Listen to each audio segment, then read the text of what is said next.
We arrived at Hopewell Rocks Provincial Park just after sunrise to catch high tide. Perfect timing for kayaking at one of Canada's most wondrous geological features.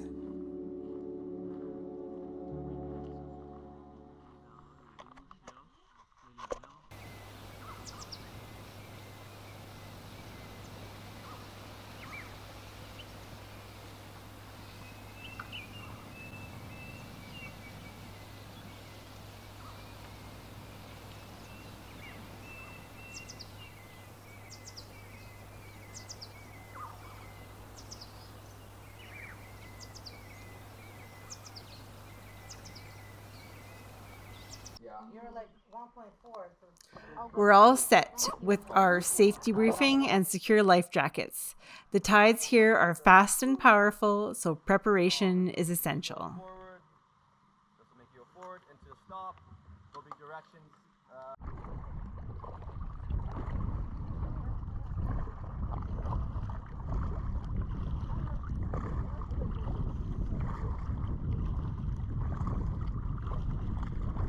Today, the conditions were ideal.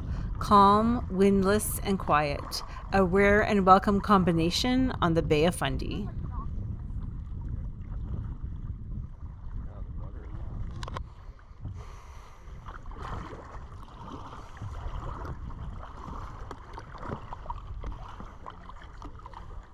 Yeah, where's here? Go upside him. Don't lean, no. Pardon? Yeah, use your pedal.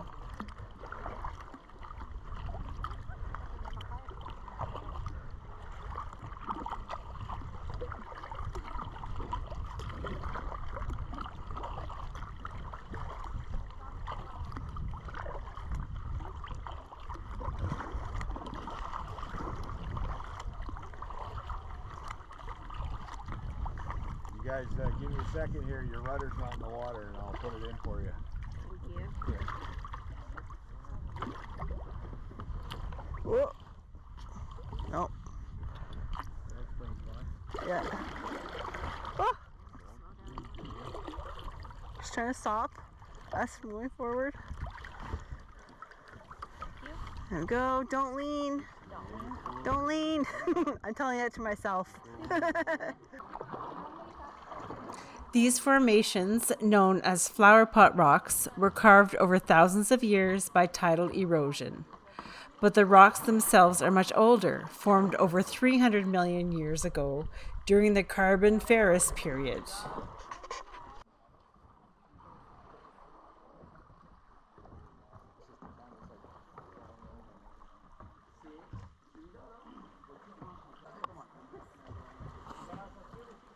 Many of these formations are made of sandstone and conglomerate, soft rock that is constantly being reshaped by the elements.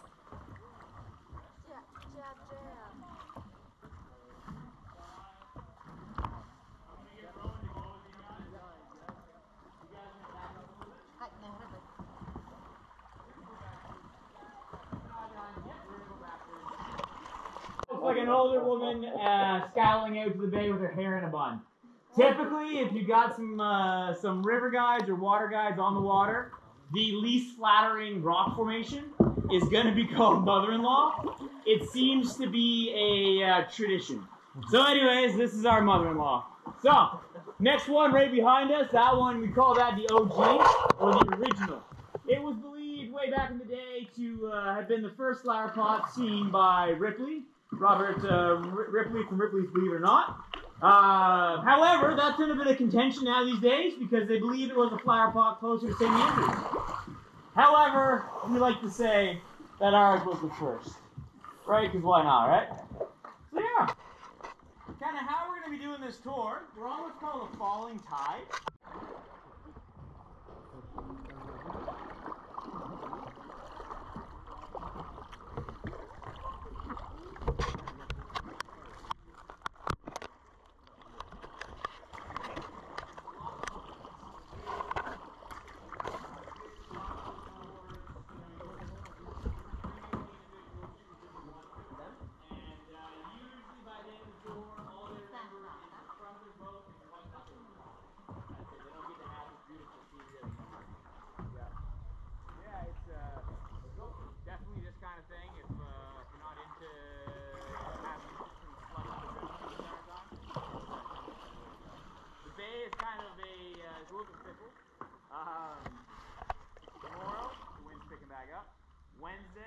bigger than it was yesterday.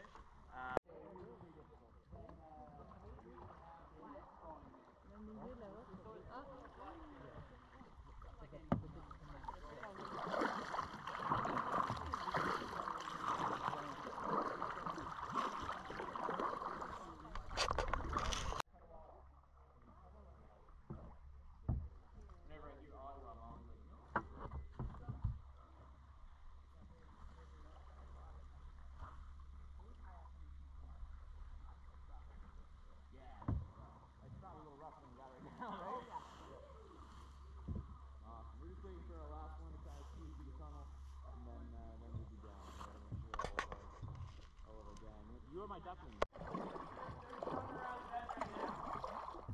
the rest of the gang. Okay? So come on this way, guys. Oh, you're going to pass him through, Brad? So just follow Brad, he'll head you through. Go. Just enough water to help you guys through. Just enough. Let's stand back the group now. Yeah, come on over here, guys.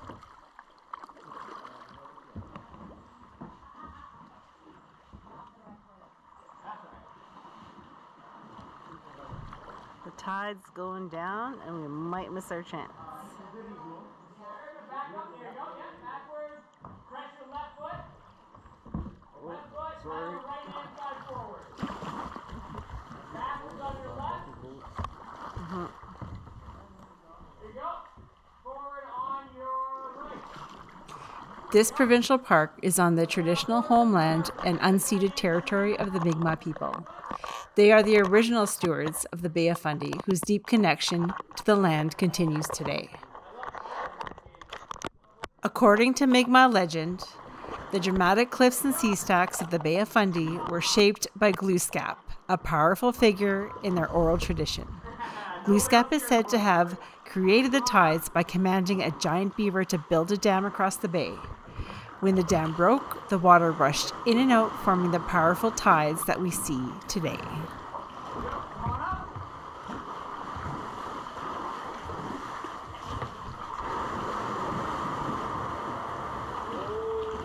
Let's get shallow. There you go. Welcome, follow the rest of the gang around the corner.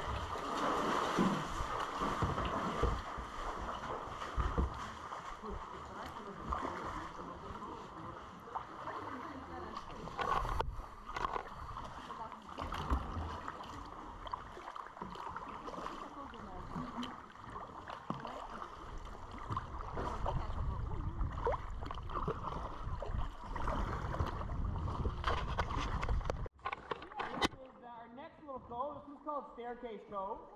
I'll give you one guess why it's called Staircase Cove. There might be a staircase somewhere in this cove. It was formed millions of years ago during the Jurassic era. It floated down here during the Ice Age. Anyways, what we're going to be doing next is sneaking through the archway. This is actually the most photographed, beautiful natural occurring thing in New Brunswick. The second is myself. Anyways, reason why that isn't always over here, right?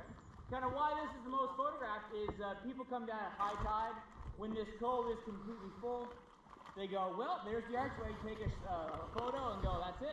And they leave, not understanding that in an hour or two they can usually walk down the beach.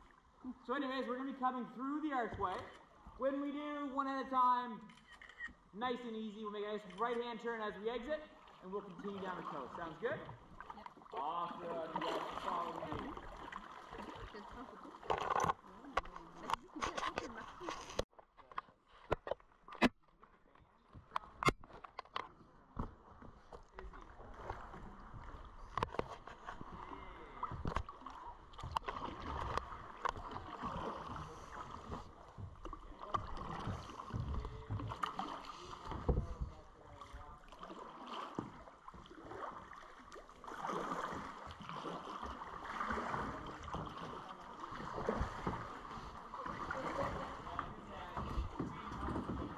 At high tide, we can paddle through these arches and narrow channels. In a few hours, we will be able to walk through them when they are completely exposed at low tide.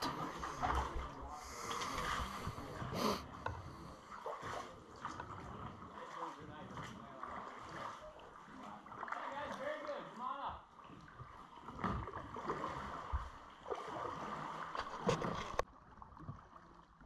nice and close to Brad and a bit of that for the air guy. Yeah, alright, so we're kind of in our next little cove. This cove has a very creative name. It's named after what it looks like. It's the largest cove in the park. Any guesses as to what they called it? Big Cove. You got it. You must have been doing your homework last night. Yeah, I read right? things over, yeah. Kind of crazy, kind of a pretty good name. But we have a bit of a pattern to what our coves are named. It's a creative name, less creative, creative, less creative, creative, less creative. We kind of shot through that last one just so that we can get some more tunnels. When we come back around, I'll get you guys to try to guess the more creative name of the last one. Because I gotta have my fun somehow, right? Hearing the suggestions always make me smile. Some of them are like spot on. So, Big Cove's got a couple cool things in it. First of which is we'll go with the rock formation behind us right here. Now it doesn't look like much from this angle. Doesn't look like much from any angle. However, that rock formation is known as Elephant Rock. So back a little while ago in the early 2000s, it had a rock fall that essentially removed the head off the elephant, and now it's just a gigantic blob, right? However, if you're ever interested to see what Elephant Rock looked like in its heyday, all you have to do is ask any New Brunswicker to see their Medicare card.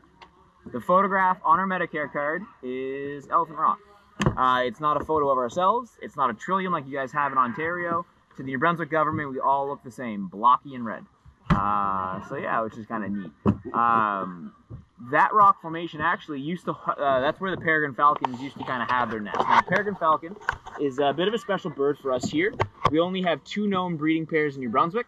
One's here, one's close to Fredericton. Way back in the day, DDT made their eggs really squishy. It was a pesticide. So when the mom and dad would go to incubate the babies, they'd crush and kill them. So for a long time, there was no population increase, just decrease. But we're starting to see a bit of a steady increase in their population simply from some very forward-thinking rehabilitation to them. What's neat about them, a couple funny things, is they like to set up their nest in this area directly over the water. However, they can't swim, and if their wings are fully saturated, they drown. Right? Security is really good. Not only that, but the food source. They don't eat fish. However, every year, about this time, we start having a very large migration of shorebirds. They're about this big, semi-palmated sandpipers and plovers. They come down from the Arctic. We get flocks in the thousands here. The largest recorded flock we ever had was over 300,000 of these little, plump, happy birds. They come down in about a month span. They double their body weight. By the time the migration is here in full swing, the peregrines, the kids are big enough and strong enough to hunt and fly by themselves, and the peregrine family has their way with them. Circle of life. They get to essentially have an all-you-can-eat buffet every day, any time of the day. It's quite fascinating. This year they have been as active as previous years. We're kind of curious if mom and dad can no longer have any babies because we haven't been able to spot them. Past years, they've had them right on the cliff, so as we paddle by, the babies hobble out and watch us go. They actually become quite used to the kayaks, and sometimes we get a pretty cool show. So today, hopefully, we're going to see them. If you hear a loud screeching high up in the air, it's going to be the birds. If it's low down, it's Claire's stomach. She runs a little bit hungry around this time of day, so if it's high up, look for the bird. If not, it's just Claire. So, a couple cool things about this little area of the cove. We're still in Big Cove, right? Remember, it's pretty expansive. You guys see these branches right above our heads? They're pretty high up there. When the tide's all the way down from the ground to those branches, it is over 30 feet. Quite a bit. What's crazy about that, though, is 3 days ago we had a 42.7 foot high tide. At high tide, I was holding a branch like this. Right? Kind of blows your mind in regards to how much water we can actually have. We launched at high tide on a 39 foot high tide. So if you guys were to look, all the moss, the green algae we have above the seaweed, just above that is where the tide. You can kind of see how much it's off. Amazing, eh? I'm out here all the time and it still blows my mind. It is quite incredible. What's even more incredible is the seaweed is edible. It's incredible that it's edible. No. Yeah, not bad, eh? Eat it. Yeah, it's you can eat it. Actually, have you had toothpaste today? Yeah, you did? You've eaten it. Yeah, so there's the type of seaweed here is called, there's bladderwrack and rockweed. Bladderwrack has a gel in it. The gel is actually harvested and used as an emulsifier, so it helps things to get mixed up and stay together. If you've had beer, hopefully not this morning, but if you had it recently, you've had some. If you have put makeup on, you've had this stuff all over your face. Toothpaste, all that kind of fun stuff is in it. It's about $70 per ton. So it's not very lucrative. However, you can get some of it. See, it's a little passageway. You guys can follow me nice and slow. We might have to change our path, okay? Yeah, we're good to go. Come on through.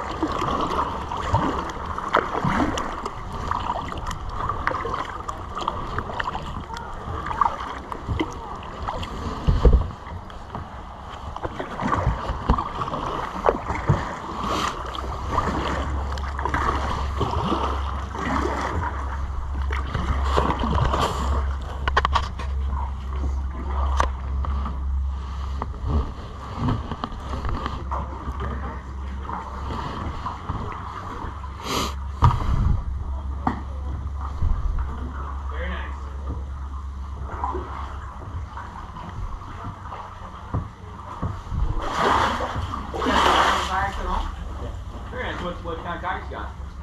Clearwater. We're from down here, Kipton, there. Yeah, I know exactly what you're talking about. Yeah. They're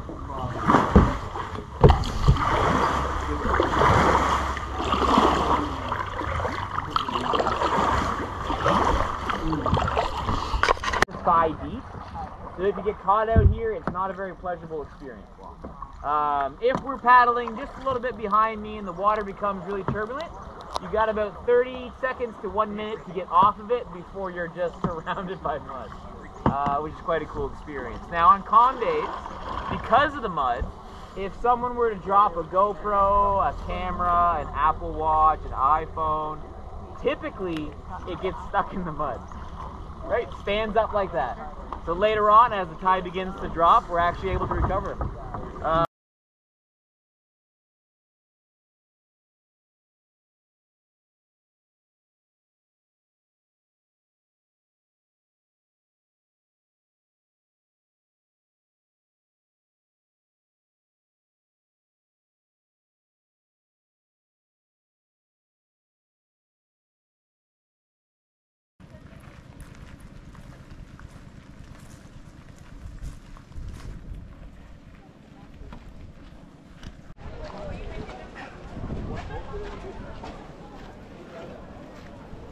Walking where we had kayaked earlier gave a whole new perspective.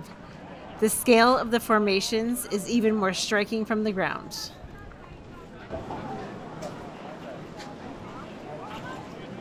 There's way less people at the rocks in the commercials.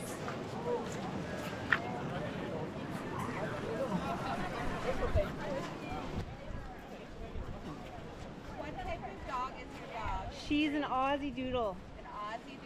She's 50-50. She is So born. she's twice. Joni's twice.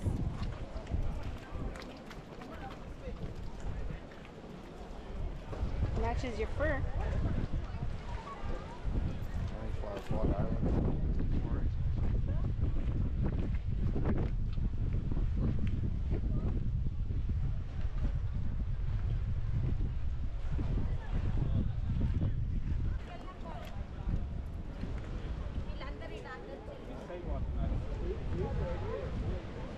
Vinod ఒకసారి చెప్పు ఒకసారి అమ్మగాడి కన్నా చెప్పు 3 monkey faces చూద్దాం.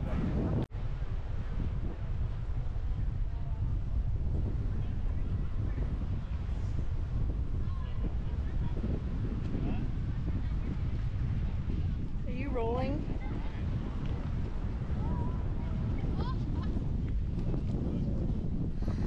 Jolene was taken aback by the wind and the surf, but then she found the seaweed. Okay, I don't know.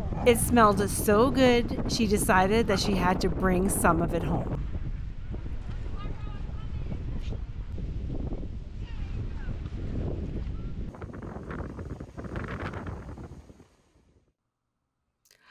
Hopewell Rocks is a place where geology, history, and nature all come together.